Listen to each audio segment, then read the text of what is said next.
Ok, pues miren, EPOC es una enfermedad bastante común. Ya conocemos los factores de riesgo. Obviamente, pues los principales factores de riesgo son este, el tabaquismo, como ya lo vimos, es quizás el principal. Ya sabemos que no es el único.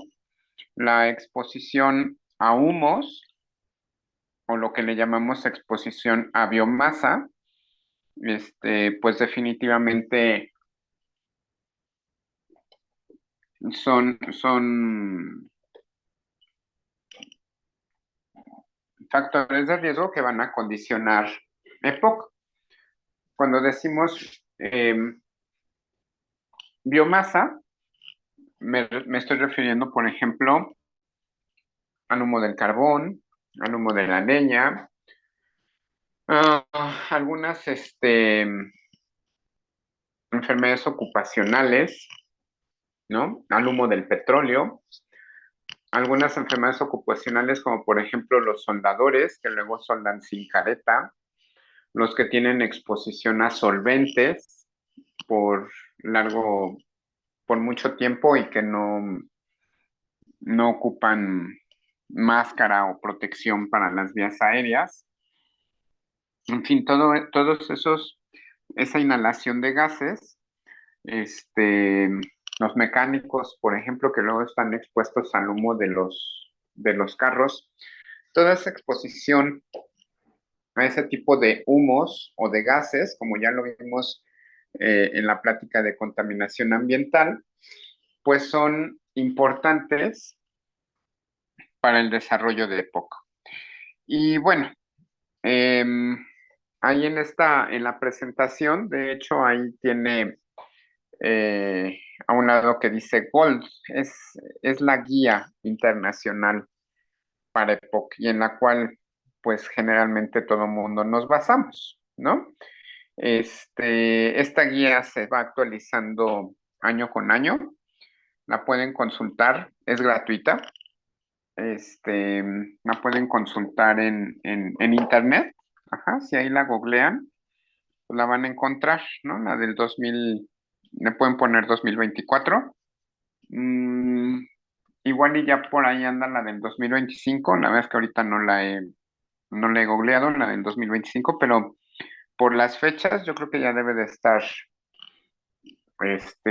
si no ya salió, no, yo creo que no, debe de estar por salir, ya la guía del 2025. Entonces, es una guía que año con año se va actualizando, ¿ok? Hay cosas que no cambian y hay otras que sí, como las que vamos a ver más adelante, ¿no? A lo mejor son pequeños cambios, pero son pequeños cambios bastante grandes, diría yo, ¿ok? Entonces, bueno, pues vamos a empezar hablando de POC.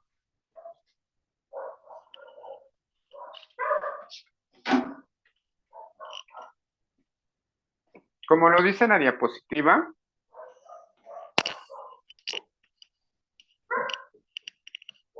EPOC es la condición pulmonar heterogénea caracterizada por síntomas respiratorios crónicos. Ojo, disnea, tos, expectoración y o exacerbaciones. ¿Ok? Eso es lo que va a caracterizar al EPOC. Ojo, tengan aquí mucha,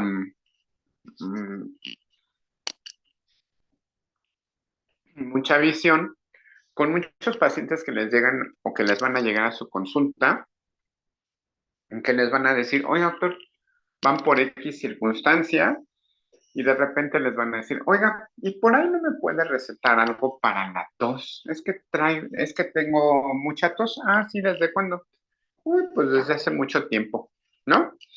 O a veces cuando hacen el interrogatorio y ustedes dicen, oiga, ¿ha tenido tos? Cuando hacen el interrogatorio por aparatos y sistemas, que a lo mejor el paciente llega con ustedes por otra cosa, pero en la elaboración de la historia clínica y cuando preguntan aparatos y sistemas y le dicen, oiga, ¿ha tenido tos?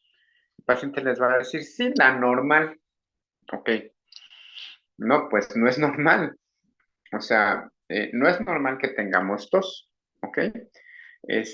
Nadie deberíamos de tener tos. La tos, como sabemos, es un mecanismo reflejo de defensa, ¿no? Siempre va a ser un mecanismo reflejo de defensa. Entonces, si ya en ese momento, cuando hacen la semiología de la tos, se dan cuenta de la cronicidad, bueno, pues hay que entonces investigar cuál es la causa de esa tos. Y un gran porcentaje de los pacientes se van a dar cuenta que pues es enfermedad pulmonar obstructiva crónica. En la actualidad, la enfermedad obstructiva crónica me engloba dos grandes patologías, que son una bronquitis crónica y la bronquitis crónica, ojo, bronquitis crónica no es igual a bronquitis aguda. La bronquitis crónica es una enfermedad que no es infecciosa, sino es una es parte de lo que sería enfermedad pulmonar obstructiva crónica. No es infecciosa, ¿ok? Porque a veces cuando ustedes usan el término, ¿tiene usted una bronquitis crónica? El paciente piensa que es una infección, ¿ok? Entonces hay que ubicar bien al paciente. Y créanme que así sucede, que a veces le dicen, no, no, pues tiene usted una bronquitis crónica, no le explican nunca qué es una bronquitis crónica. Recuerden ustedes en el punto del tabaquismo, el tabaquismo pasivo también termina ocasionando EPOC a los pacientes. Entonces, por ejemplo, a lo mejor el esposo fuma, la esposa no, y la esposa termina bronquítica crónica, ¿no?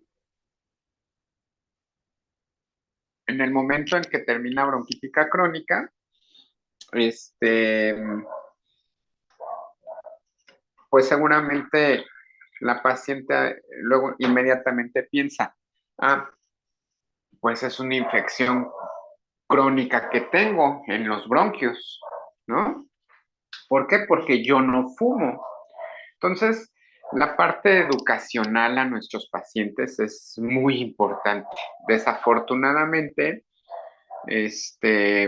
pues carecemos de mucha educación médica y tenemos, o es nuestra obligación educar al paciente, enseñarles, decirles, porque qué diferencia hay entre una bronquitis aguda y una bronquitis crónica, y que la bronquitis crónica no es secundaria a un proceso infeccioso, porque de repente, pues puede regresar esa paciente en época de calor y ustedes la ven súper abrigada, con una bufanda, y demás, y ustedes dicen, oiga, fulanita de tal, que no tiene calor. Sí, doctor, pero es que como tengo infección crónica de mis bronquios, por eso ando así, para que no me vaya a empeorar, ¿no? Entonces, no, hay que explicarles bien por qué es la bronquitis crónica, qué es la bronquitis crónica y sobre todo decirles, la bronquitis no es un proceso infeccioso. Y volvemos a la misma. La tos no se debe de quitar. Si la tos es productiva, lo que tengo que hacer es mejorar, darle un medicamento que le ayude a expectorar más la tos, la flema, perdón, que le ayude a expectorar más la flema. ¿Qué va a condicionar eso? Pues eso le va a condicionar más tos al paciente, ¿ok? Pero un punto importante, el mejor expectorante es el agua. Desafortunadamente, la mala cultura, nuevamente, la mala cultura en medicina, este, si usted, si a ustedes les va a su consulta privada un paciente y ustedes le dicen, no, no, señor, usted, mire, su mejor expectorante va a ser el agua. No, este doctorcito no sabe, perdón, pero yo estoy pagando para que me mande el mejor medicamento y me sale que me tome un vaso de agua para poder, para que se me quite la tos. No, pues ahí estamos mal, ¿no? Desafortunadamente, no sé si en otros países ocurra, pero en México sí es muy común que eso pase, ¿no? O sea, no, ¿cómo el agua va a ser el mejor? Sí, el agua es el mejor expectorante. Y por esa razón, cuando van al sector público y alguien les dice la verdad, por ahí, en alguna ocasión, en una anécdota, una reportera decía, ¿quieren conocer la verdad de sus enfermedades? Vayan al sector salud, ahí no los van a engañar. ¿Por qué? Porque ahí no van a escuchar ustedes lo que quieren escuchar, van a escuchar lo que es. Y ese es el otro punto, que el paciente va a las consultas para tratar de escuchar lo que él quiere escuchar y no quiere escuchar la verdad, ¿no?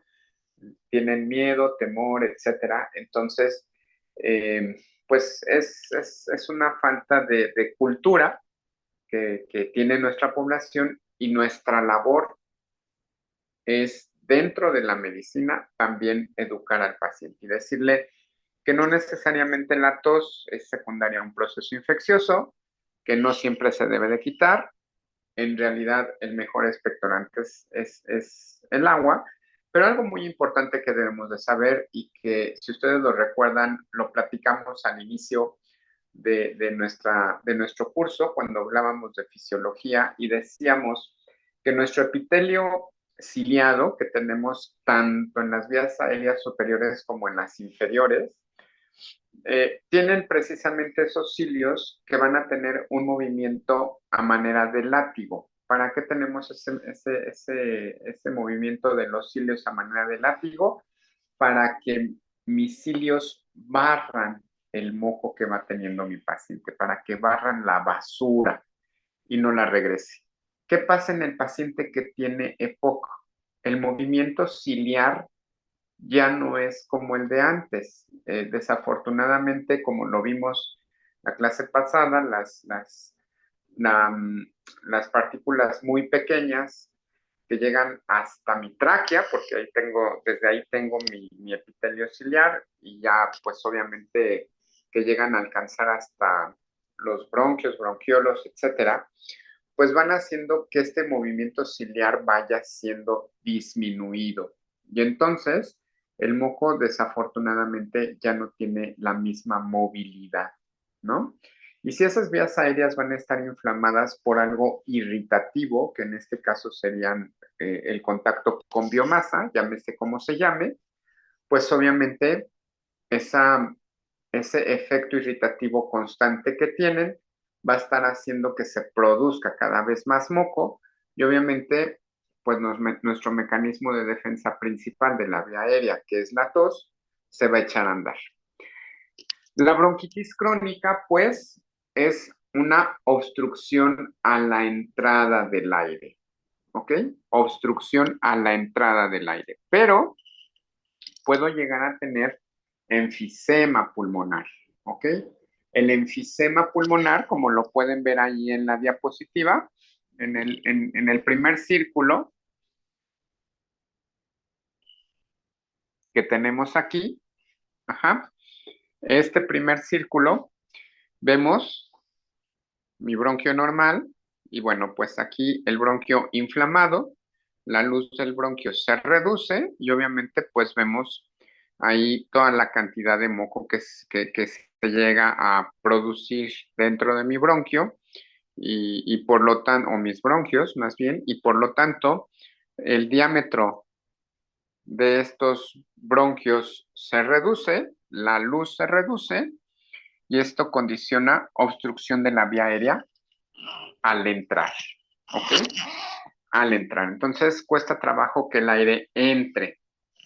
Si no entra suficiente aire, pues obviamente va a llegar poco oxígeno a mis alvéolos y es un paciente que se va a encontrar con cianosis distal, ¿no? Cianosis que generalmente la vamos a ver en nuestros dedos de las manos, en nuestros labios, paciente completamente cianótico, ¿ok? Con datos de dificultad respiratoria, con tos, pues ese paciente tiene una bronquitis crónica hasta no demostrar lo contrario, ¿ok?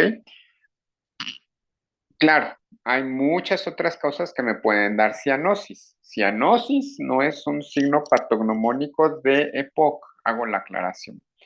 Pero pues sí tiene todo lo que estamos viendo ahí, tos, disnea, expectoración, y llega a tener exacerbaciones, pues seguramente el paciente tiene EPOC. Entonces, bronquitis, obstrucción del aire al entrar, ¿ok? Ah, pero tengo el otro, que es el enfisema. Recuerdan nuestros acinos alveolares, vean qué bonitos están, parece un racimo de uvas, esto es lo normal, ¿ok? Cada acino o cada alveolito tiene su saquito y se ve bastante bien su estructura, su arquitectura, ¿ok? Cómo se separa cada uno del otro, ¿ok? Recordemos que dentro de ellos hay poros, pero finalmente, aunque haya poros en las paredes, finalmente las paredes se ven bastante bien y separan un alveolo de otro. ¿Qué pasa en el enfisema? Vean, en el enfisema hay destrucción de la arquitectura de mi acino alveolar, ¿no? Del saco alveolar. Hay destrucción completa. Ya las paredes ya no se ven, han sido destruidas, ¿ok? Y entonces, ¿qué pasa en este paciente? ¿Este paciente va a tener problemas para que entre el aire? No. En este caso, el problema en dónde está, no está en los bronquios, no está tapando la entrada del aire. ¿En dónde está el problema? En los alveolos, hasta el final de mi vía aérea. ¿Ok? ¿Y qué pasó aquí? Se destruyó la arquitectura que teníamos anteriormente. Y entonces, esto, al destruirse completamente, condiciona atrapamiento de aire. ¿Ok? Aquí queda atrapado el aire. Y entonces, ¿dónde está la obstrucción? Ojo, en el enfisema, la obstrucción está para salir el aire. ¿Ok? Entonces, este paciente, si ustedes le hacen una oximetría, va a estar excelente. Si le hacen una gasometría, va a tener seguramente una PO2 de 100, ¿no? Milímetros de mercurio, segurísimamente, o a lo mejor hasta más.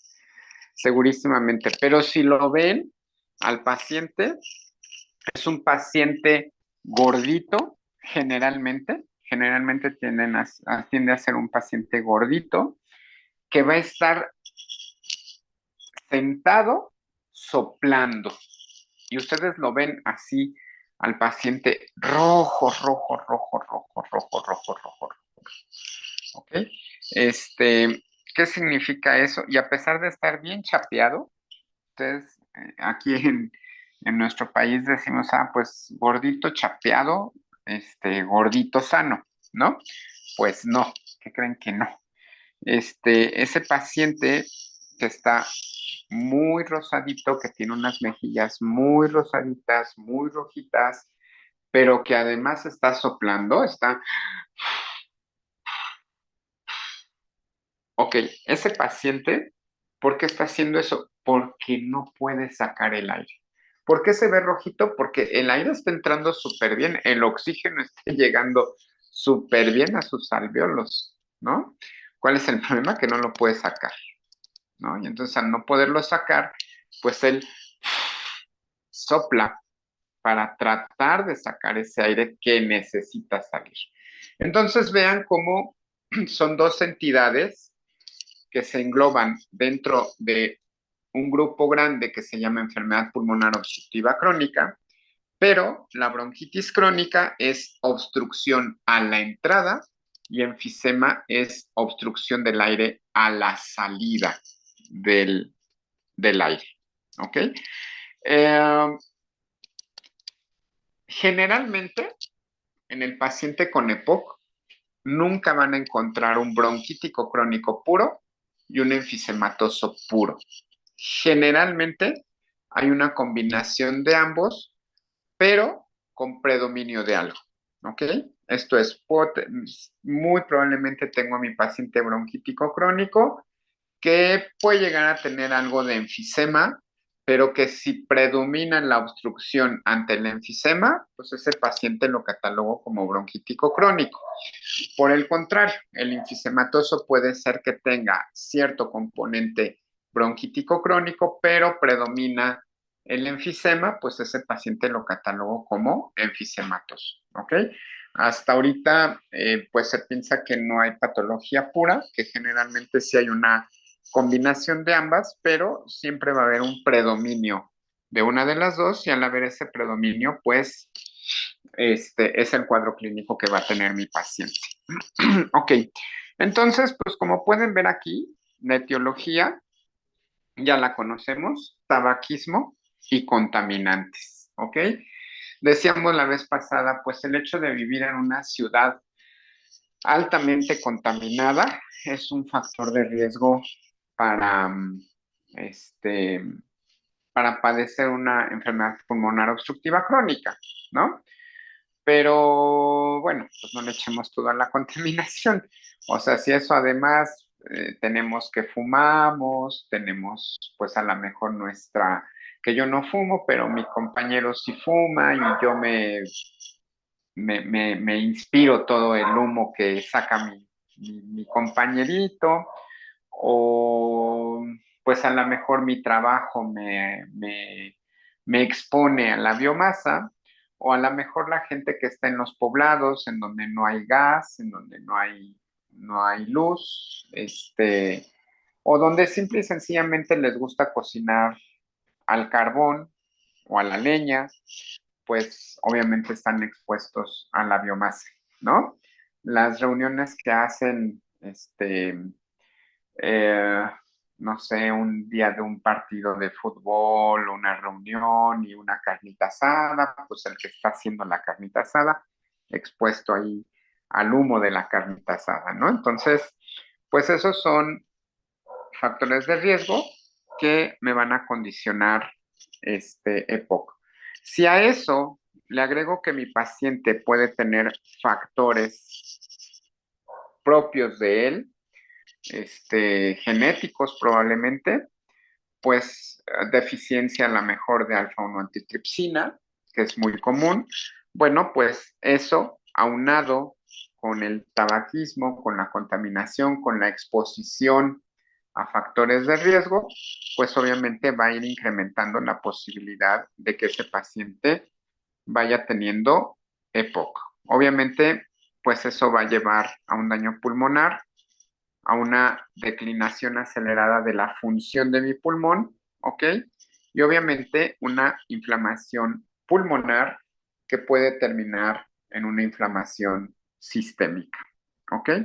Entonces, pues bueno, ya vimos, puede ser que yo tenga alteraciones de vías pequeñas o anormalidades, puede ser que yo tenga alteraciones en mis sacos alveolares y eso me va a generar enfisema.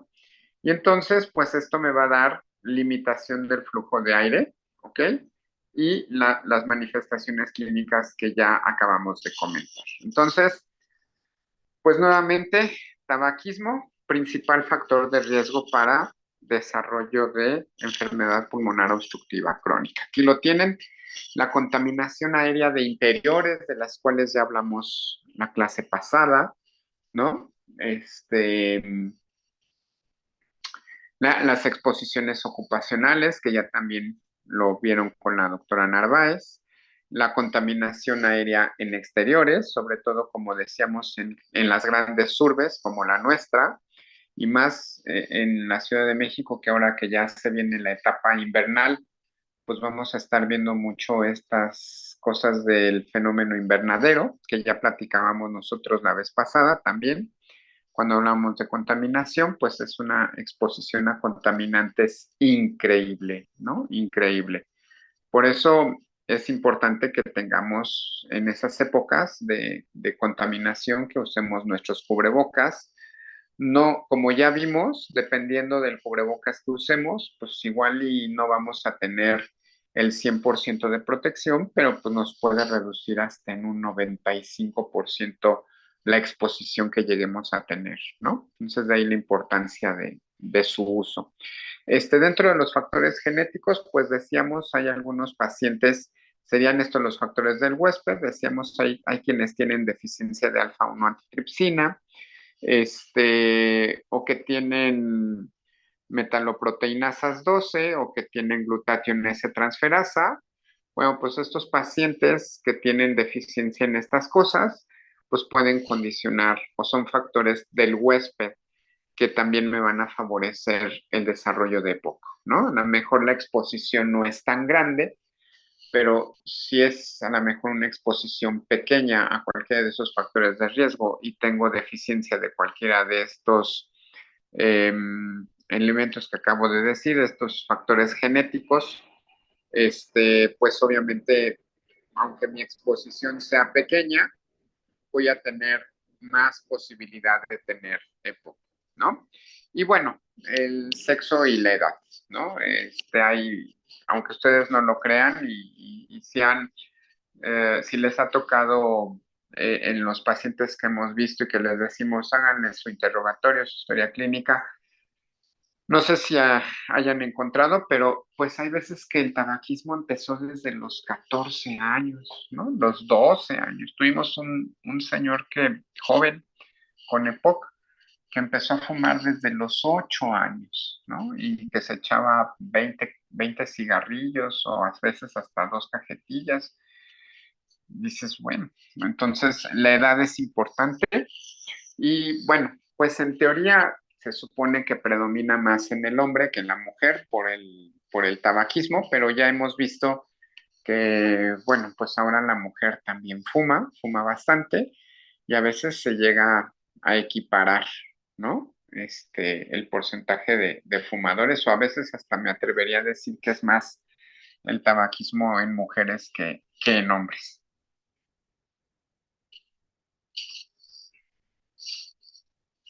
Y recuerden, si ustedes son mujeres y fuman, pierden la cardioprotección, ¿no?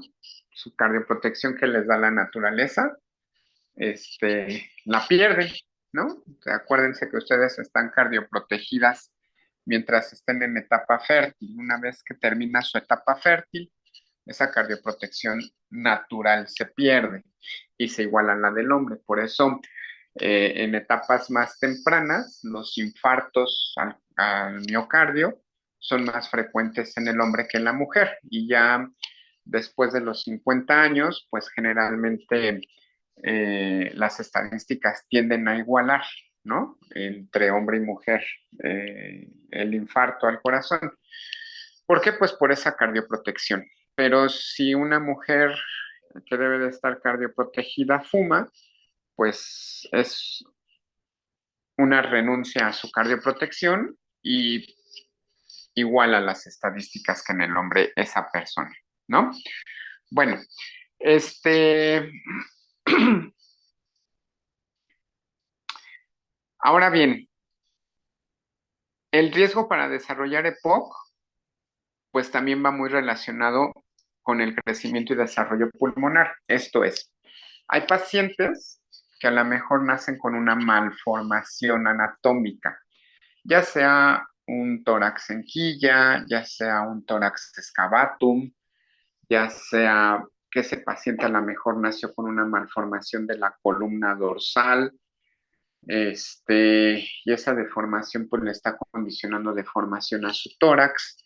Bueno, pues esas situaciones que se dan en este tipo de pacientes que así nacieron, pues obviamente son pulmones que no van a tener una función adecuada, no tienen la misma elastanza que tenían si anatómicamente eh, se encontraran bien.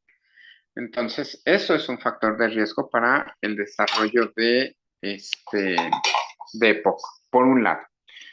El nivel socioeconómico, ¿no? Decíamos la vez pasada, a veces eh, bueno, a lo mejor yo lo mal comparo, perdón por los que les gusta el Starbucks, pero a lo mejor igualamos el hombre le gusta mucho como para que me acepten en un grupo social, tengo que imitarlos, ¿no? Y entonces antiguamente, pues el tabaquismo les daba estatus, ¿no? Era un estatus hacia, pues si fumas, tienes un estatus socioeconómico alto, ¿no? O medio alto, ¿no? y yo quiero estar en tu grupo y entonces te imito, ¿no? En la actualidad, pues cualquier persona fuma, pues, ¿no? Y decía yo, perdón la comparación con Starbucks, pero pues hacemos lo mismo, ¿no? O sea, el ir a un café Starbucks, a lo mejor el café no es tan bueno, o sea, si lo ven, a lo mejor está muy cargado de carbohidratos y no es tan bueno, pero el hecho de traer mi bolsita de Starbucks, mi vasito de Starbucks, pues me da un estatus, ¿no? Entonces, bueno, pues eso se refiere la parte del nivel socioeconómico del paciente. Antiguamente, pues obviamente se supone que quienes fumaban eran quienes tenían acceso a esto al principio de que empieza la industria tabacalera, pues es la gente de clase alta, y pues ahora ya cualquier persona fuma, ¿no?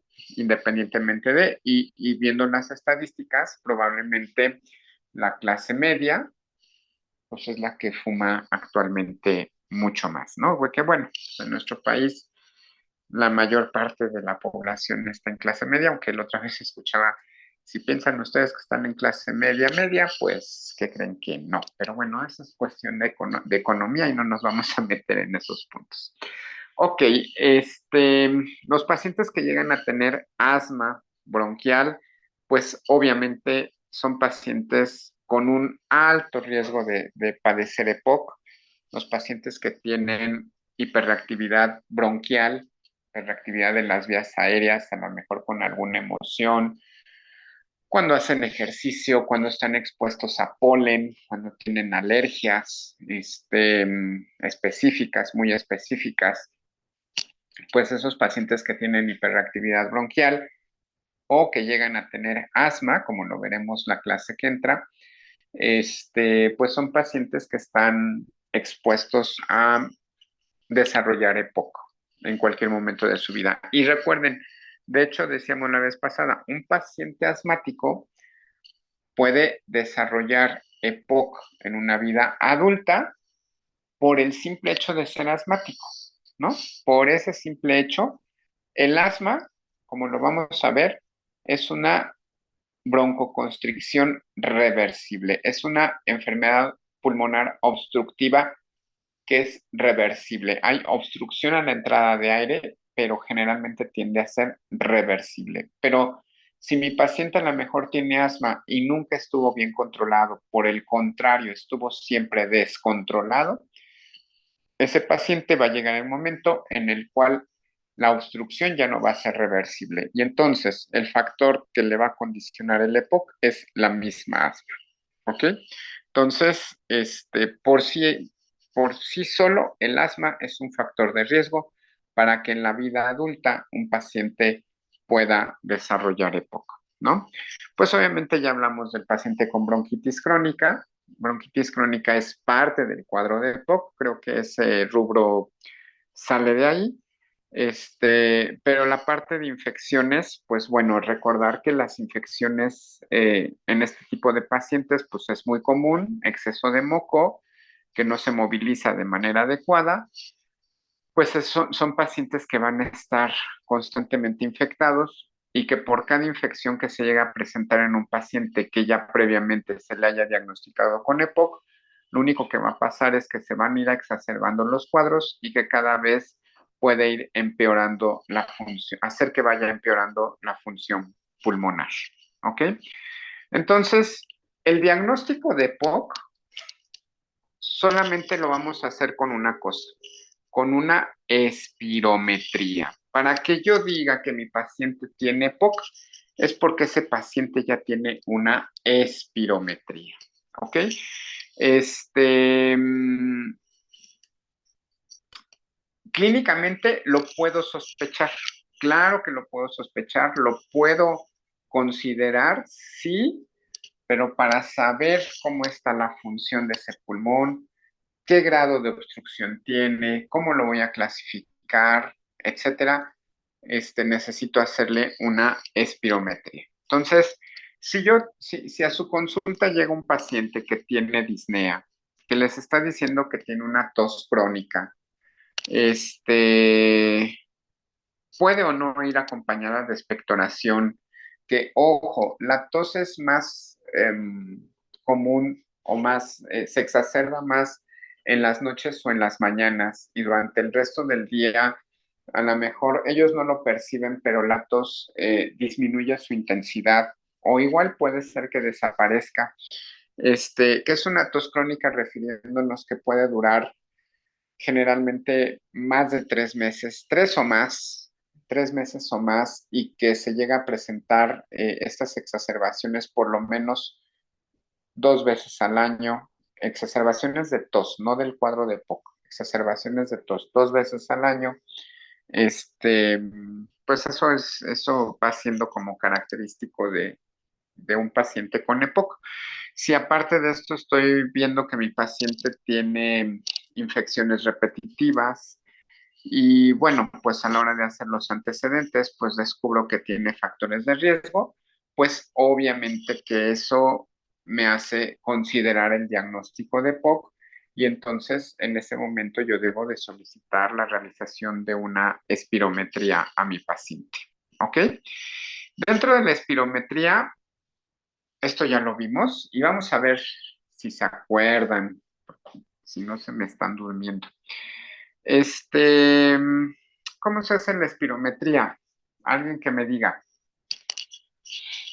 Se sopla por un tubo a una Ujú, máquina ujú, que está sentado de manera erguida ujú. y se pide que sople hasta donde él pueda. Ok. Y ya la Primero, máquina. Perdón. ajá.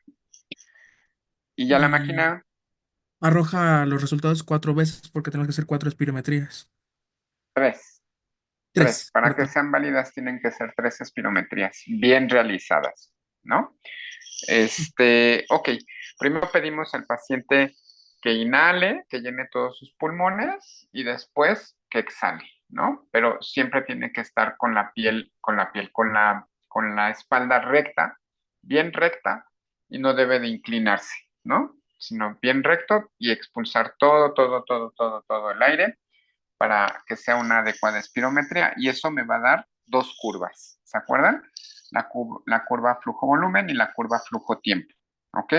Y decíamos que pues tiene que ser la curva flujo-volumen, tiene que ser, perdón, flujo-tiempo tiene que ser un triangulito muy bien definido, ¿no? Y así tienen que ser los tres triángulos que se llegan a presentar. Bueno, pues lo que vamos a ver y lo que me interesa, primero que nada, es ver ese cociente entre FEB1 y FBC. FEB1, ¿alguien sabe lo que es FEB1?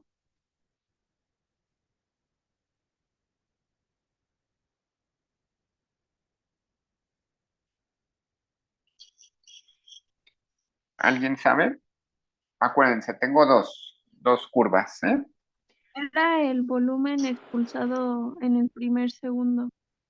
Exacto, volumen expiratorio forzado, forzado, eso es algo muy importante, volumen expiratorio forzado, forzado es que yo le pedí al paciente que expulsara todo el aire, ¿ok? Que hiciera, que soplara con fuerza. Entonces, volumen expiratorio forzado en el primer segundo, exactamente. Y después tengo FVC. ¿Qué es eso? Capacidad vital forzada. La, Ok, capacidad vital forzada. Muy bien. Ese cociente generalmente debe de ser no normal, mayor al 70%, ¿ok? O a veces diríamos hasta del 80%. Si es menor a esto, como ahí lo están viendo, menor al 70%, 0.7, y yo le hago la prueba del broncodilatador y después de ese broncodilatador sigue en 0.7, pues eso me está demostrando que hay una limitación del flujo de aire que está persistiendo y que no es reversible el broncodilatador. Ojo, hay una obstrucción.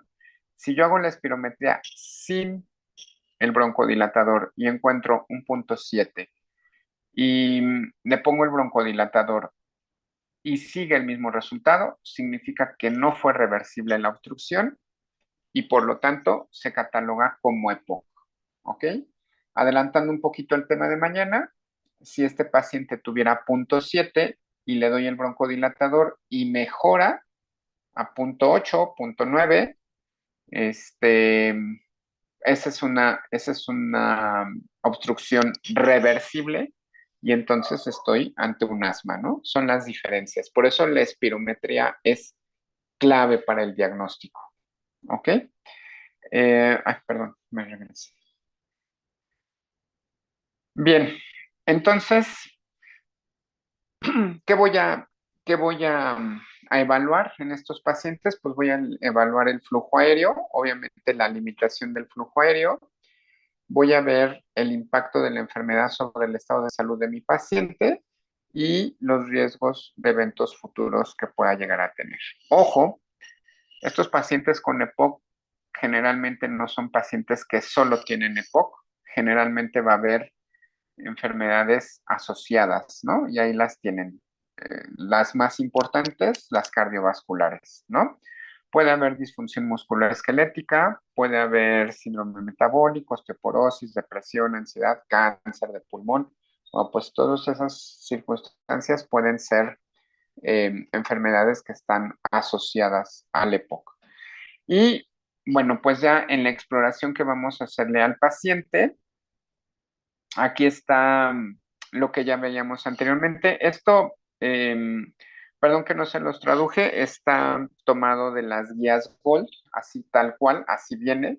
Las guías Gold obviamente están en inglés. Hay un cuadernillo, si ustedes lo buscan, que viene, que son como las guías de bolsillo. Es el Pocket de Gold. Esas luego llegan a estar en español, ¿ok? Entonces, y actualizadas, obviamente. Pero obviamente pues es cortita, es un manual más pequeñito, ¿ok? Donde les traen lo más relevante, lo más importante que ustedes necesitan saber, pero obviamente a veces para entenderlo, pues necesito leerme toda la guía, ¿no? Es lo que ya decíamos, entonces, ¿en quién voy a considerar el diagnóstico de EPOC? Pues en aquel paciente que llega a tener disnea, que como dice ahí, la disnea es progresiva, ajá, va siendo cada vez más progresiva, empeora con el ejercicio y es persistente, ajá. ¿Cuál es la diferencia entre la disnea cardiológica y la disnea neumológica? ¿Quién me la dice?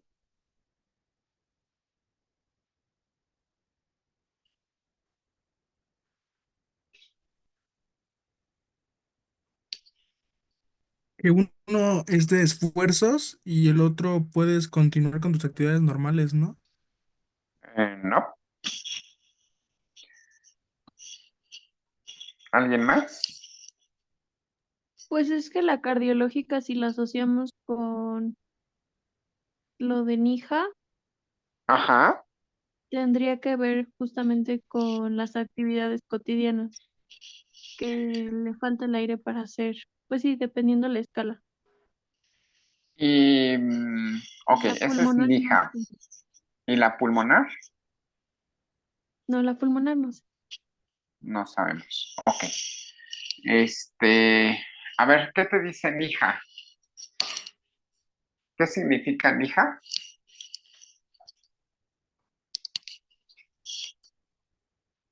Las siglas lija, ¿qué significan? Ya dejen al doctor Google, está durmiendo, ya es tarde, pobrecito. ¿Qué significa lija? Ay, no me acuerdo. Era el nombre de la institución, ¿no? Algo así. ¿A qué les suena NY? Sí. De Nueva York, algo así. Exacto, Nueva York, ¿no? Nueva York, NY, Nueva York. Y la H y la A, ¿cómo se dice Era de corazón? asociación. Heart Association, ¿no? La Ajá, asociación neoyorquina del corazón. Ajá, Asociación Cardiovascular de Nueva York, ¿no? Ok, es donde se creó. ¿Para qué está creada esa clasificación? ¿Quién les da disnea? ¿Corazón derecho o corazón izquierdo? La falla derecha, la falla cardíaca derecha o la falla cardíaca izquierda es la que les da disnea. ¿Quién les da disnea? La izquierda, La izquierda. La izquierda les da disnea. ¿Ok? Entonces, ¿qué les dice el grado 1? que no va a haber limitación para que el paciente tenga sus actividades físicas normales, El grado 2. pues ya que Poca presenta una limitación. ligera limitación ¿Hay grado y la 0? no, solo hay 4. ¿Ok? Ajá. El grado 3.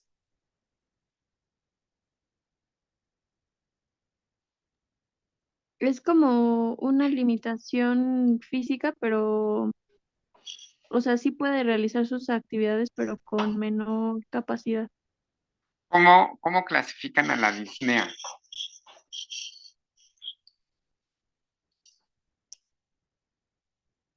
¿Tiene clasificación la disnea? Sí, ahí justo en la clasificación de la New York Heart Association, ahí em, está la clasificación, cómo la clasifican.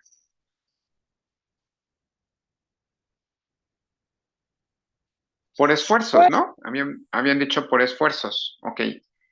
Grandes esfuerzos, medianos esfuerzos, pequeños esfuerzos. ¿Cuáles son los grandes esfuerzos? Si yo llego a su consulta y Hacer les ejercicio digo, como halterofilia, ¿no? bueno, pues creo que ahí a todos nos daría Disney.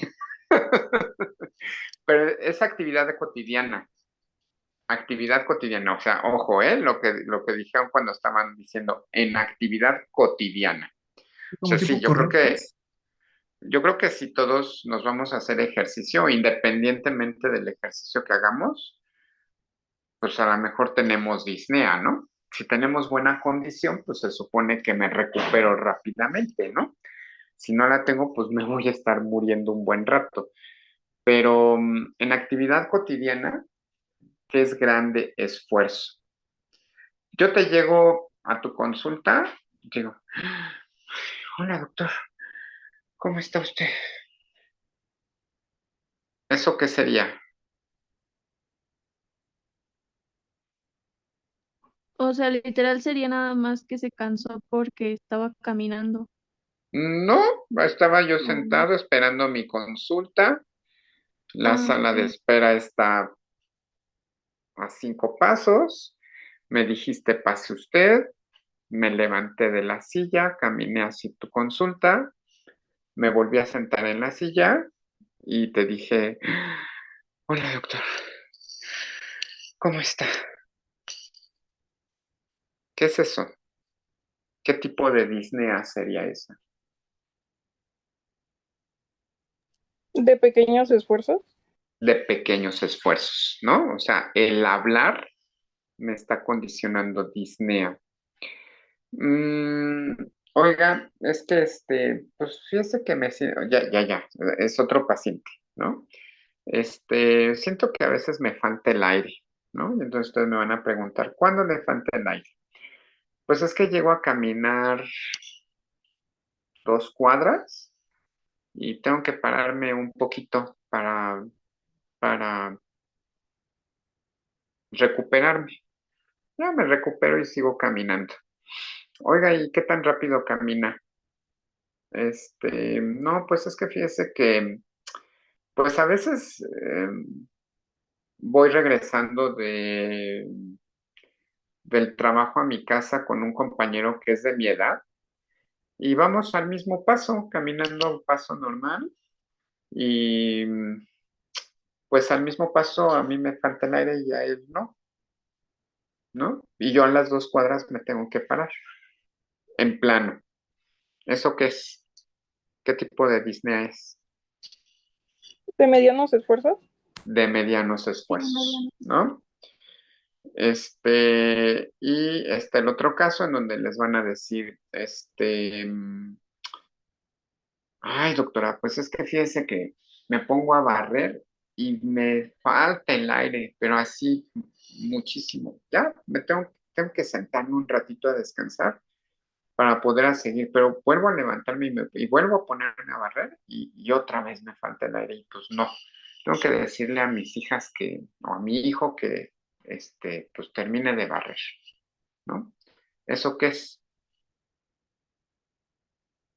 Es igual, sería como de medianos No, el esfuerzos. barrer es grandes esfuerzos. El barrer son grandes esfuerzos. El subir una pendiente son grandes esfuerzos. Trapear son grandes esfuerzos. Y es un gran esfuerzo cuando tengo que hacer el quehacer, ¿no? Para que me convenzca. No, no es por eso, pero son grandes esfuerzos. Los esfuerzos, es breviario cultural, la energía que gasta el corazón se mide en algo que se llaman METs. METs.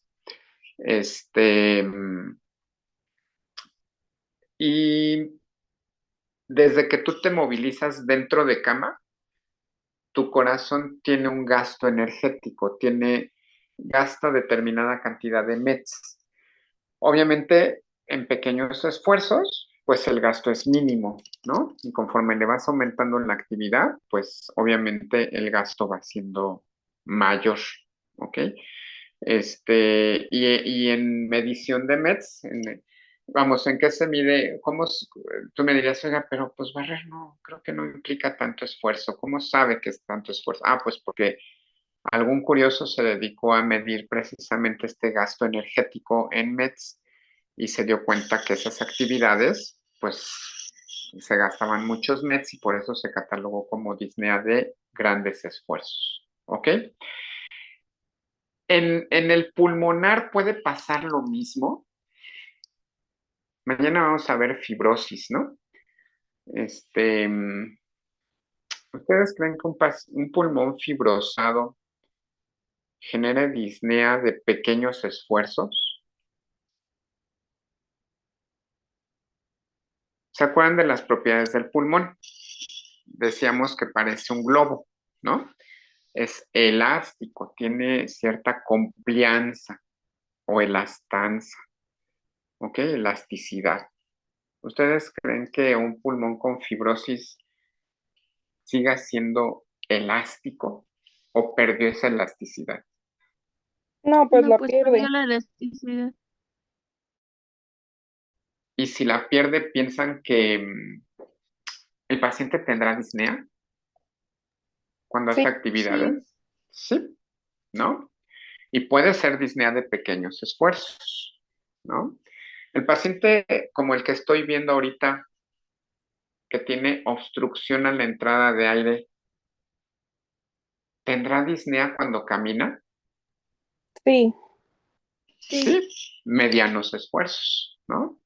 El paciente enfisematoso, ¿tendrá disnea?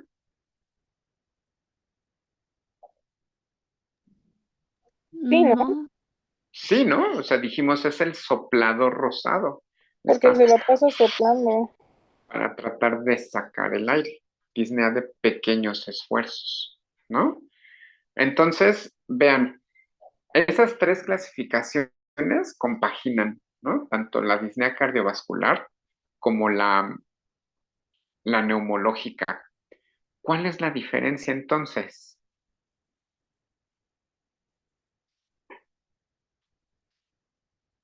Si yo me acuesto y tengo patología neumológica, ¿podré tener disnea?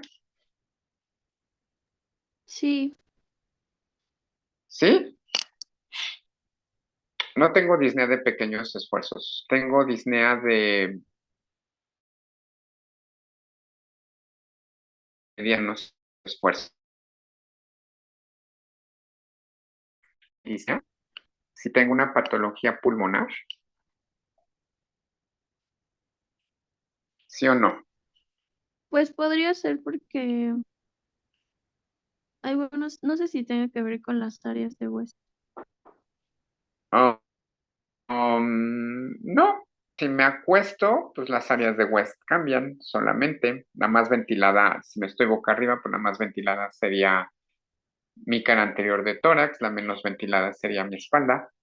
Si me acuesto al revés, pues la más ventilada sería mi espalda y la menos ventilada sería mi cara anterior del tórax. No, nada que ver.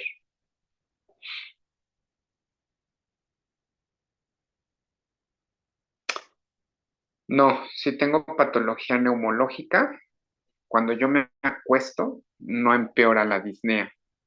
Pero si yo tengo insuficiencia cardíaca, obviamente que no está compensada, y me acuesto, ¿la disnea empeora? Sí, Sí. ¿Por qué?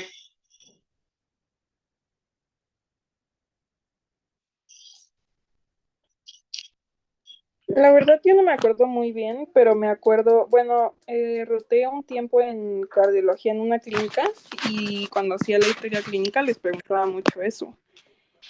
Ah, Y, y luego, y ya, pero no me acuerdo por qué era que acostados sí. Porque de ok, hecho también preguntaba con cuántas almohadas dormían y así. exacto, exacto, esos puntos son importantes. Esa es la diferencia entre la neumológica y la cardiológica, ¿ok? Si yo me acuesto, la gravedad cambia, ¿ok?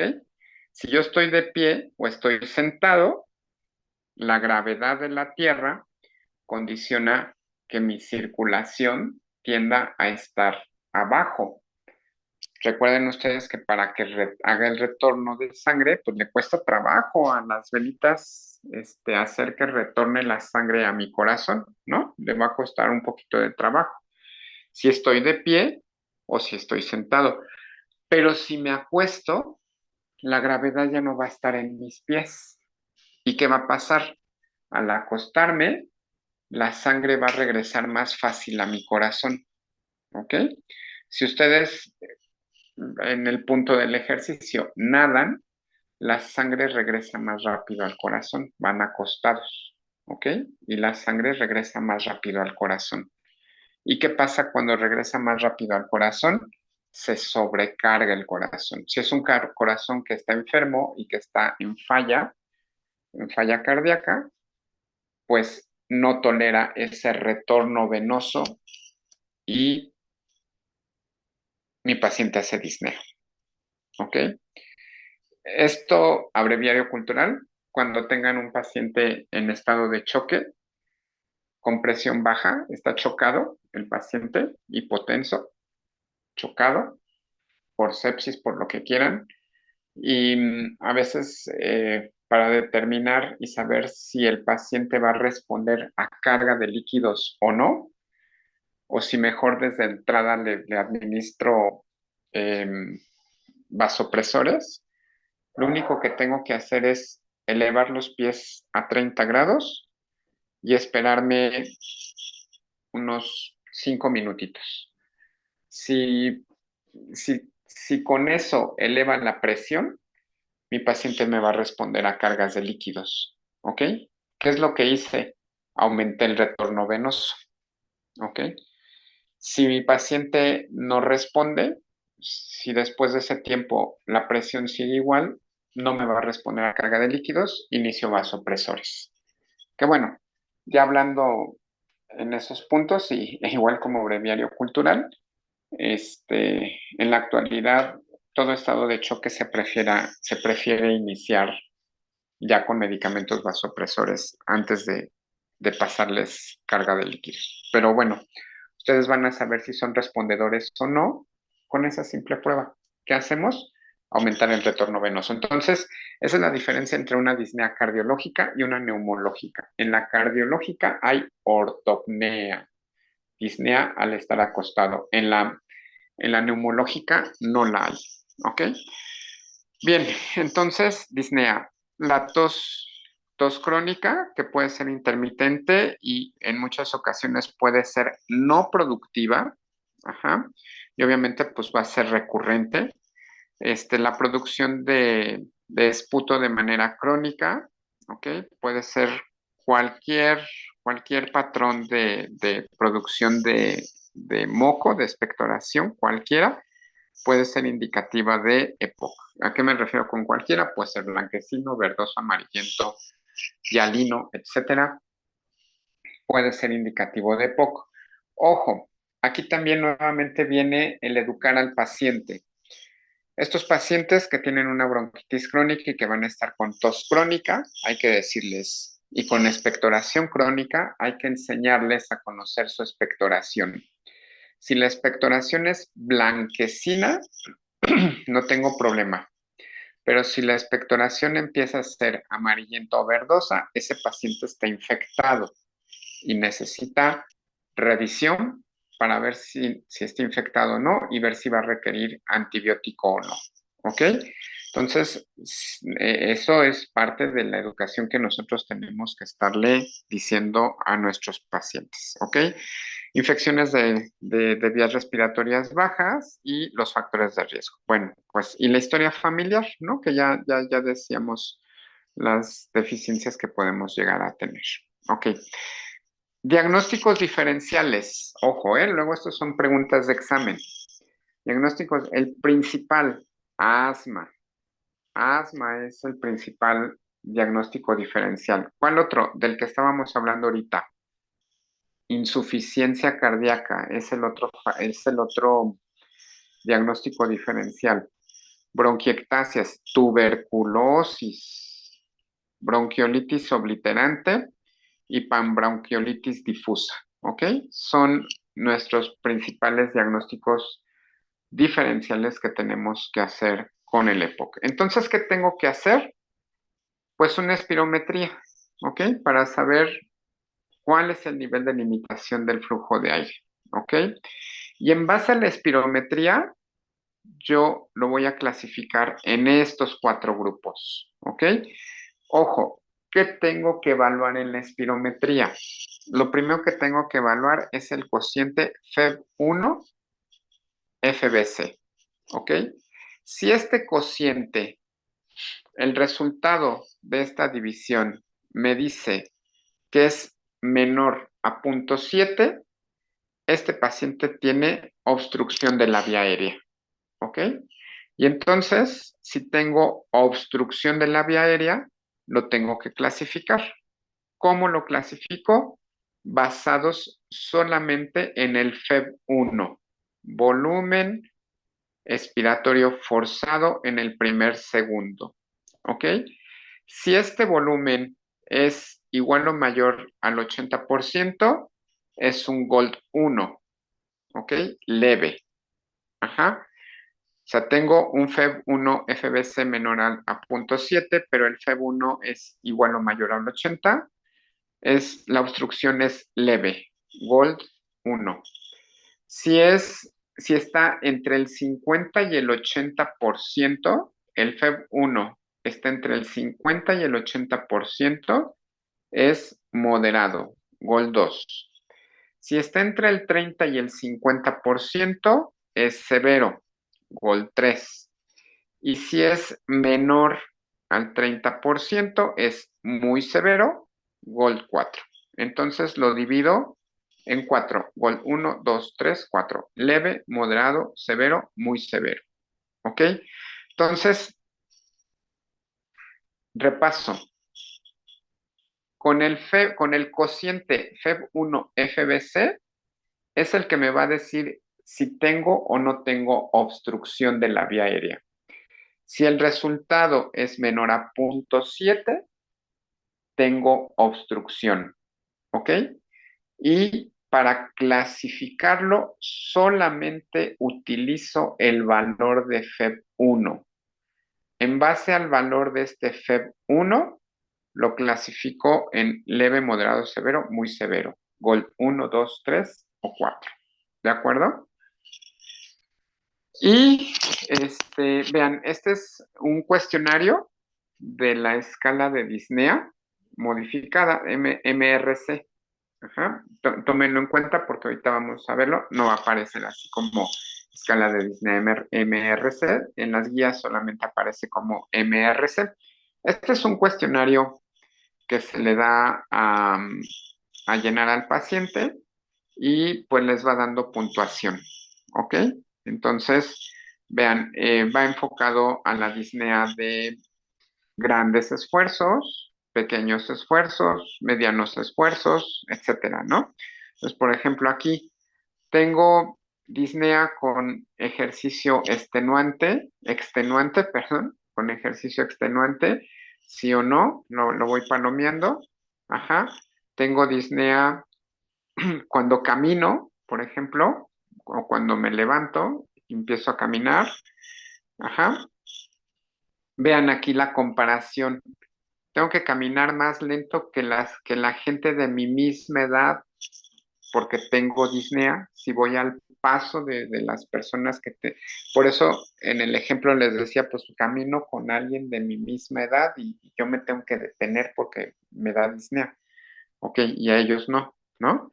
Entonces es un grado 2, un MRC grado 2. Y así sucesivamente. Me tengo que parar después de 100 metros de haber caminado o después de haber caminado unos pocos minutos. Entonces es un grado 3. ¿Ok? Este, bien, entonces este es un cuestionario modificado de disnea. Ajá. Y este es otro cuestionario que se llama cuestionario CAT. Este también se le da a, a llenar al paciente. Entonces, en la primera pregunta es el ejemplo, ¿no? El paciente lo tiene que llenar. A veces hay cosas que pueden ser muy subjetivas, por eso lo tiene que llenar el paciente. Entonces, aquí les ponen el ejemplo. Estoy muy feliz o estoy muy triste, ¿no? Entonces, dependiendo de yo cómo me sienta, en la escala del 0 al 5, el 0 es que estoy muy feliz, el 5 es que estoy muy triste. Pues yo paciente, bueno, pues me considero como que no soy muy feliz, pero soy feliz, 1, ¿no? Y ya de ahí, ese es el ejemplo, y ya obviamente este no vale. Y ya de ahí, pues viene todo el cuestionario en relación a mi paciente, ¿no? Nunca toso o toso todo el tiempo, ¿no? Entonces, del 0 al 5, ¿en cuál se cataloga, ¿no? No tengo flemas o mi tórax está completamente lleno de flemas, ¿no? Entonces también aquí lo voy catalogando, ¿no? Y así sucesivamente en cada uno de ellos. Al final, pues le voy dando el score que me va generando aquí y lo sumo, le pongo el total, ¿no? Que aquí tuve 1, 2, 5, 2, etcétera. Lo voy sumando y lo pongo ahí al total. ¿Para qué me va a servir? Para clasificar a mi paciente. Ok, esta es la nueva clasificación. Bueno, es clasificación desde el año pasado que se ha dado. Antiguamente este punto, esta matriz tenía 4 cuadrantes, ahora solamente tiene 3. Ajá, y entonces, ¿qué tengo que hacer? Primero, tengo que confirmar el diagnóstico mediante una espirometría, ¿ok? Si a mi paciente me sale con un problema en el cociente FEV1, FBC y le doy broncodilatador, ojo, aquí vean esto, postbroncodilatador, y el FB1, el FEV1 y el FBC es menor al 70%, entonces tiene obstrucción. Con esto corroboro que tiene obstrucción. Quiero saber qué grado de obstrucción tiene a mi flujo aéreo. Entonces, lo clasifico. Gol 1, 2, 3, 4. 80% o más, gol 1. 50, 79, gol 2. 30, 49, gol 3. Menos de 30, gol 4. ¿Ok? Ok, hasta aquí ya sé qué grado de obstrucción tiene mi paciente. Ahora vamos a ver qué tantas exacerbaciones ha tenido mi paciente. Entonces, vean, tengo 2 columnas aquí. Esta que me dice en la historia de exacerbaciones que he tenido 2 o más exacerbaciones moderadas o una o más de una que han llegado a requerir hospitalización. ¿Ok? Y acá abajo tengo el otro que es 0 o una exacerbación moderada que no requirieron de hospitalización. ¿Ok? Y acá abajo tengo la clasificación de disnea que tiene mi paciente o del cuestionario CAT. No necesito que el paciente me llene los dos. Con uno de los dos es más que suficiente. Si le di el MRC y tuvo de 0 a 1, pues queda aquí. Si le di el MRC y tuvo más de 2 o 2, se queda acá. O puede ser que no le di el MRC, pero le di el cuestionario CAT. Si tiene menos de 10 puntos en el CAT, se queda aquí en esta columna, y si tiene más de 10, se queda aquí. Entonces, ¿qué hago? Pues cruzo las columnas, ¿no? Pues que mi paciente tuvo 2 exacerbaciones moderadas, pero un CAT de menor a 10, ojo, está en el cuadrante E. ¿Cómo lo diagnostico? O cómo tendría que ponerlo? Paciente con EPOC, Gold 2, por ejemplo, cuadrante E. ¿Ok? Entonces yo ya sé que tiene una obstrucción Gold 2, pero que tiene un cuadrante bastante elevado. Un cuadrante E. No es lo mismo que tenga un Gold 2, pero solamente tuvo una exacerbación y tuvo un CAT menor a 10. Pues está en un A, ¿no? O tuvo una exacerbación, pero o ninguna, pero tiene un CAT mayor a 10. Pues está en el cuadrante B, ¿ok? ¿Para qué me va a servir esto? Esto me sirve para dar tratamiento al paciente y me sirve de manera pronóstica. Antiguamente, todavía hasta el 2022, teníamos A, B, C, D, ¿no? A, B, C, D, 4 cuadrantes, ¿ok? Y siempre decían los neumólogos, D es de muerte, ¿no? Death, ¿ok? El paciente que caía ahí, pues ya, adiós.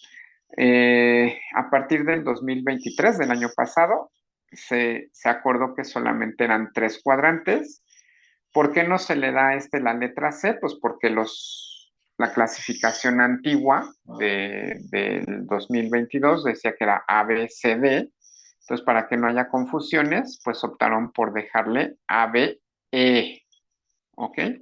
Y esto entonces es una clasificación tanto pronóstica como para guía de tratamiento. Entonces, la espirometría, ¿para qué me sirve? Para hacer el diagnóstico, para ver la severidad de la obstrucción y obviamente para dar seguimiento, para tomar decisiones terapéuticas, ver qué tipo de fármaco voy a tomar. Y obviamente pues también para darle indicaciones no farmacológicas a mi paciente. Y si ya lo tengo con un tratamiento por un diagnóstico desde hace mucho tiempo, pues como bien lo dice aquí, es para dar seguimiento. Entonces, con esto, la espirometría yo tengo que estarla haciendo frecuentemente al paciente para saber si mi tratamiento que está llevando mi paciente es el adecuado o si tengo que modificarlo. Si a lo mejor sigue en el cuadrante E o si ya lo tengo en el cuadrante A o lo tengo en el cuadrante B, porque de eso puedo modificar tratamientos. ¿Ok? Importante, pues decirle al paciente que deje de fumar. Como decíamos la vez pasada que hablábamos de tabaquismo, para que el paciente deje de fumar, pues recordar es una adicción. Entonces, el paciente tiene que estar consciente de que él quiere dejar de fumar. Ese es el principal punto y pues no es fácil, ¿no? Que el paciente deje de fumar de la noche a la mañana. Hay que mandarlo a una clínica de tabaquismo para que el paciente deje de fumar, y que le vayan dando tratamiento. Entonces, pues no va a ser así como que, oiga, ya deje de fumar y se acabó. Pues no, es algo que habrá pacientes que sí lo logren, pero muchos que no, ¿ok? Recuerden que ocasiona dependencia. Cigarrillos, eficacia y seguridad de cigarrillos electrónicos, pues ya hablábamos la vez pasada de ello. Los vapeadores y todos estos cigarrillos electrónicos han demostrado que pueden ser igual o peor de dañinos que el mismo tabaco, o sea que no sirven de nada. Terapia farmacológica para reducir los síntomas de POC, reducir frecuencia y severidad de las exacerbaciones y mejorar el estado de salud y la tolerancia al ejercicio físico. Entonces, esa es la terapia de prevención y soporte, ¿ok? Importante, individualizar tratamiento, ¿ok? ¿En qué?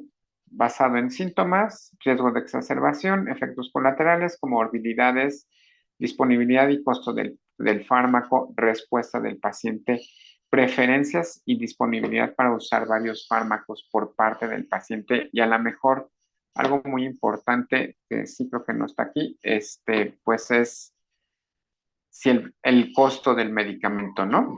Si están en sector salud, pues a lo mejor no hay ningún problema, pero si lo ven en un privado, pues puede ser que sí tenga problemas, ¿no? O si lo ven en salubridad, que bueno, pues, bueno, no sé cómo vaya a estar la cuestión con la fusión con IMSS, pero si no tienen acceso a medicamentos que les pueda proporcionar el gobierno y los tengan que pagar, pues también eso es otro punto que tenemos que ver, ¿ok? Entonces, algo muy importante, tenemos que enseñarle a nuestros pacientes a usar los inhaladores, ¿ok? Porque puede ser que yo, pues se va a aplicar el tiotropio, se va a aplicar salbutamol, se va a aplicar formoterol. Oiga, doctor, pues me dieron esta ruedita y ahora cómo la uso, ¿no? Pues usted inhálele y ya, se acabó. No, entonces hay inhaladores, por ejemplo, los clásicos, como los del salbutamol, en donde le aprietan. No sé si han visto de Malcolm el del medio.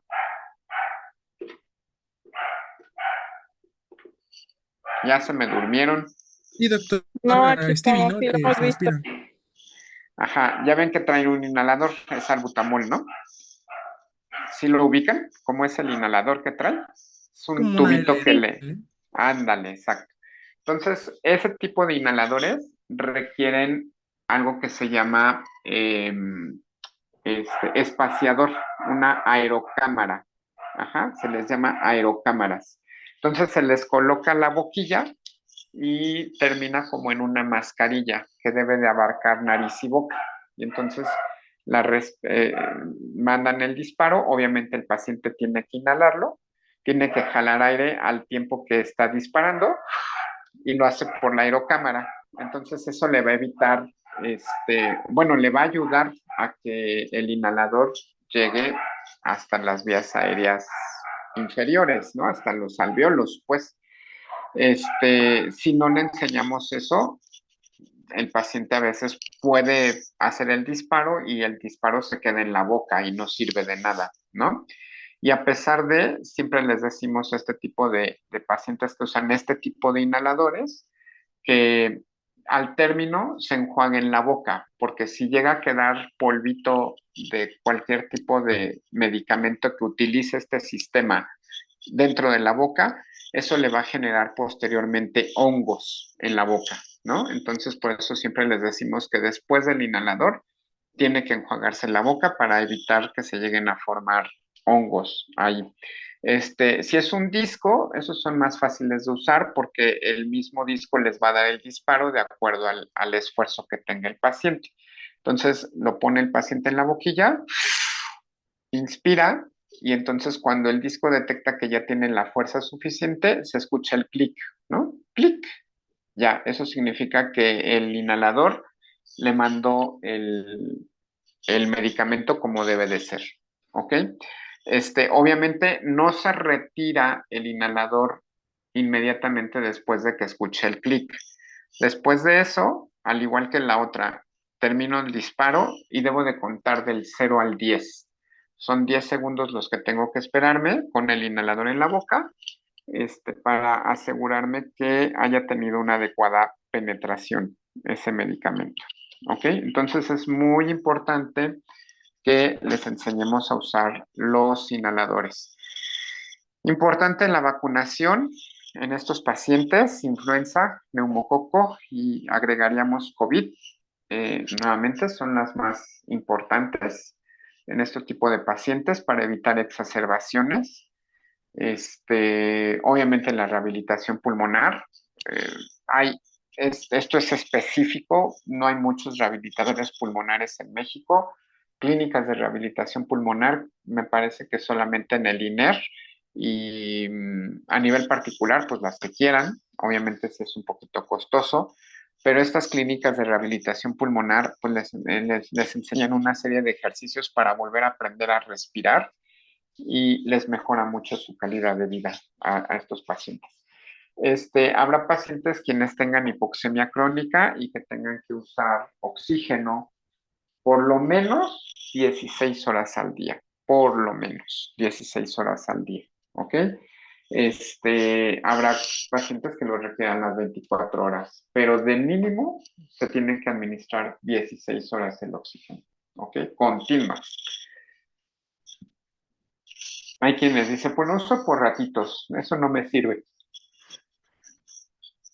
Tiene que ser continuo, bañarse con el oxígeno, si tiene que salir, tiene que ir con el carrito con el oxígeno, etcétera, ¿no? A veces las 16 horas, si es un paciente que a lo mejor puede estar 8 horas sin el oxígeno, bueno, está bien, se prefiere que esas 8 horas sean durante el día y que por la tarde-noche esté utilizando el oxígeno, ¿no? Pero hay pacientes pues que van a requerir el oxígeno las 24 horas del día, ¿ok?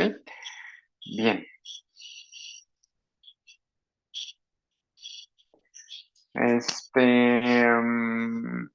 Bueno, hay algo que se llama hipercapnia permisiva en aquellos pacientes que están hospitalizados. O hay pacientes que tienen hipercapnia y ahí necesito usar una ventilación no invasiva. Creo que ya todo el mundo hemos visto los ventiladores como son.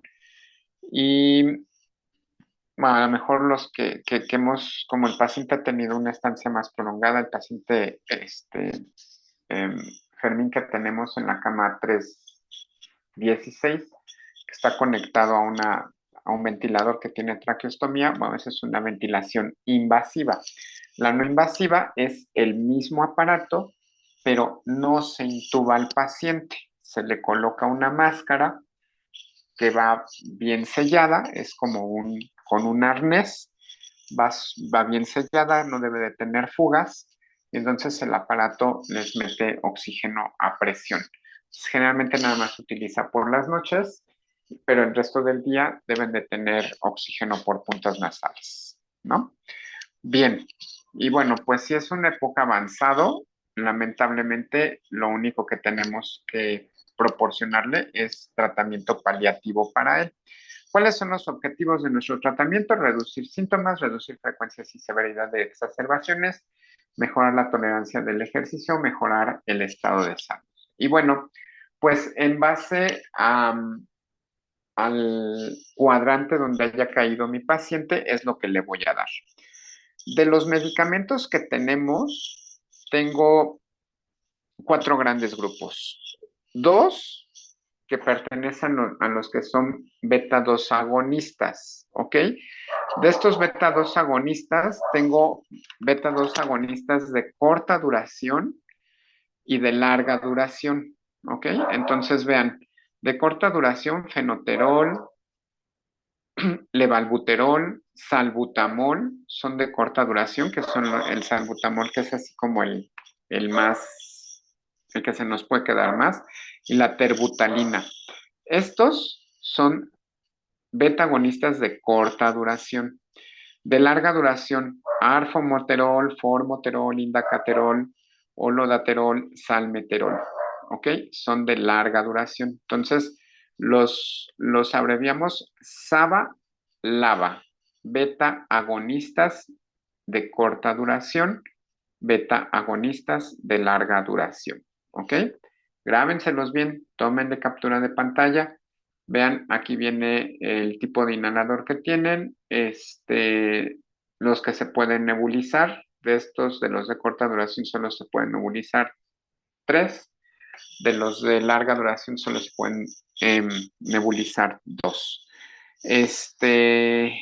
Los que llega a haber presentación oral, generalmente solamente son los de larga duración. Los que hay en inyección también son los de Los de corta duración, y en los de larga duración, pues no tenemos ni oral ni en inyección, ¿ok? Y pues su duración de acción, vean, los de corta, por ejemplo, el salbutamol es de 4 a 6 horas generalmente, ¿no? Mientras que en el caso del salmeterol, que es de larga duración, son 12 horas. Entonces es muy importante que conozcan esto porque cuando llegue su paciente, tomo salbutamol, inhalo salbutamol. Ok, ustedes ya saben si es de corta o de larga duración. Inhalo salmeterol. Pues ya también saben, ¿no? Dependiendo de eso. Ok, tengo los anticolinérgicos. Ok, también de corta duración, de larga duración. Bromuro de hiperatropio o bromuro de oxitropio, ¿ok? Son de corta duración. De larga duración, glicopirronio, tiotropio, ¿ok? Este es tiotropio y este es ipratropio, ¿ok? Son diferentes, ojo. Ipratropio, corta, tiotropio, larga, ¿ok? Glicopirronio, etcétera. Estos son de larga duración. Se abrevian SAMA, LAMA, ¿ok? eh, Antimuscarínicos o anticolinérgicos de corta duración, antimuscarínicos de larga duración. Antimuscarínicos y anticolinérgicos es exactamente lo mismo. Y ya de ahí se vienen pues una serie de combinaciones, ¿no? O sea, ya tenemos inhaladores en donde vienen combinados agentes tanto beta agonistas como antimuscarínicos de corta duración, como estos, fenoterol ipratropio, salbutamol ipratropio, los dos son diferentes sitios donde van a actuar, pero los dos son de corta duración, o tengo la combinación de medicamentos de larga duración, ¿no? Tanto beta agonistas con anticolinérgicos de larga duración, ¿ok? Tengo un grupo que se llama metiljantinas, que es la minofilina y la teofilina. La minofilina generalmente es inyectable. Ojo, cuando vayan a administrar, obviamente estos son generalmente para las exacerbaciones, y si ustedes van a administrar aminofilina intravenosa, un punto importante es que deben de saber si su paciente tiene falla cardíaca o no, porque la dosis es diferente. El problema de estos medicamentos es que generan taquicardia. Y entonces, si el paciente tiene falla cardíaca y lo taquicardizamos, pues lo vamos a entrar a hacer en más falla cardíaca y pues nos puede empeorar la situación. ¿Ok?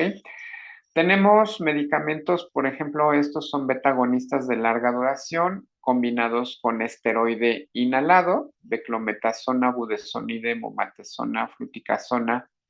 Estos son medicamentos inhalados, esteroide inhalado con beta-agonistas de larga duración, o tengo combinaciones de beta-agonistas de larga duración con agentes anticolinérgicos de larga duración y con esteroide inhalado, ¿no? Entonces, esteroide inhalado, fluticasona, beclometasona, anticolinérgicos, aquí estos dos, y agentes betagonistas de acción corta, betagonistas de acción corta y anticolinérgicos, perdón, de acción larga. Estos son de acción larga con esteroide, ¿ok? Los inhibidores de la 4-fosfodiesterasa y agentes mucolíticos, ¿ok? La N-acetilcisteína. Ya sabemos, el mejor mucolítico es el agua, ¿ok? Pero bueno, si no les creen, pueden mandar cualquiera de estos, ¿ok? Entonces, esto es lo que hace cada medicamento. Los beta-2 agonistas relajan el músculo liso de las vías aéreas. Ya vimos, se clasifican en corta y larga duración.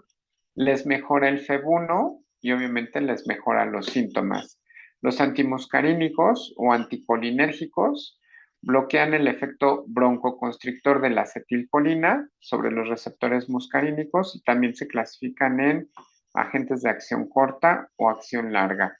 Ya decíamos, oxigenoterapia en aquellos pacientes que tienen hipoxemia crónica, les va a ir muy bien. Y bueno, este es un algoritmo de cómo manejar el paciente con EPOC, ¿no? Se hace el diagnóstico, síntomas, factores de riesgo, espirometría, obviamente recuerden con broncodilatador, si después del broncodilatador el cociente F1-FBC les queda menor al 70%, hay que ver grado de obstrucción que llega a tener, clasificándolo de GOLD 1 a 4 con el FEB1, y dependiendo de los síntomas, exacerbación, estado de tabaquismo, deficiencias de alfa-1-antitripsina, comorbilidades, todo esto es lo que hay que ver, pero finalmente las exacerbaciones y los síntomas les va a dar la clasificación del cuadrante GOLD en el cual van a estar. Ya no existe el CD, ya nada más es ABE. ABE. Ay, esta diapositiva no la actualicé. Bueno, pero es ABE, ¿ok? Y dependiendo de eso, pues va a ser el manejo que le van a dar al paciente, ¿no? Obviamente de entrada, pues hay que decirle que deje de fumar, que se vacune, que haga ejercicio, que modifique los estilos de vida, pues obviamente que inicie una farmacoterapia, la educación que le vamos a tener que dar nosotros al paciente, el manejo de sus comorbilidades y en las revisiones que vayan haciendo a nuestro paciente, que vayamos haciendo periódicamente a nuestro paciente, que por lo menos tiene que ser cada 6 meses, tengo que ir viendo cómo van los síntomas, si ha habido exacerbaciones, cómo va su estado de tabaquismo, si ya lo va dejando o no, las exposiciones que ha tenido a otros factores de riesgo. Tengo que revisar las técnicas de inhalación y la buena adherencia al tratamiento. Antes de hacer un cambio, de modificar el tratamiento, tengo que averiguar esto, ¿eh? Esto es muy importante. A veces el paciente me dice, no, sí tengo adherencia. Entonces, en la consulta, tú le dices, saque su inhalador y haga un disparo enfrente de mí. Entonces, ahí tú ya verificas que lo está haciendo bien o no. Entonces, dependiendo de eso es muy importante. En cada revisión médica que vaya el paciente, hay que hacerlo. Actividad física y ejercicio, la necesidad de valorar si tiene necesidad de rehabilitación pulmonar o no, etcétera, ¿no? La necesidad de oxígeno, etcétera. Entonces, las vacunaciones, el manejo de comorbilidades y, ojo, espirometría por lo menos una vez al año, ¿ok? Para que yo evalúe si voy bien o no voy bien. ¿Qué tengo que ajustar? Pues ya con esto tengo yo que ver si ajusto mi terapia farmacológica o si lo único que tengo que ajustar es la terapia no farmacológica, ¿no? Entonces, las metas del tratamiento, pues es reducir los síntomas, reducir los factores de riesgo, ¿ok? ¿Y qué le voy a dar a mi paciente? Ok, por grupos. Entonces, si cayó en el cuadrante 1, le doy un broncodilatador, el que ustedes quieran. ¿Sí? No tengo un grupo específico, ni mucho menos. Le doy solamente un broncodilatador cuando el paciente lo llegue a requerir. ¿Por qué? Porque pues, puede ser que no haya tenido ninguna exacerbación. Entonces, no necesito que lo esté usando todo el tiempo, solamente con las exacerbaciones. Un broncodilatador puede ser de corta acción, nada más. Si cayó en el grupo B, entonces tengo que darle la combinación LABA-LAMA, ¿ok? Acuérdense, ya puede venir en un solo dispositivo. Entonces le doy agentes muscarínicos tanto de corta, le doy agente muscarínico de larga acción y un beta agonista de larga acción. Es una asociación LABA-LAMA, si me cae en el grupo B. Si me cae en el grupo E, pues también le dejo un LABA-LAMA, pero aquí sí ya tengo que considerar el uso de un esteroide inhalado, ¿ok? O en muchas ocasiones, si yo veo que en mi biometría hemática me reportan más de 300 eosinófilos, recomendable el agregar un esteroide inhalado en el grupo E, ¿ok? Bien, terminamos. ¿Dudas? Espero estén despiertos todos, si no todos, la Sí, mayoría.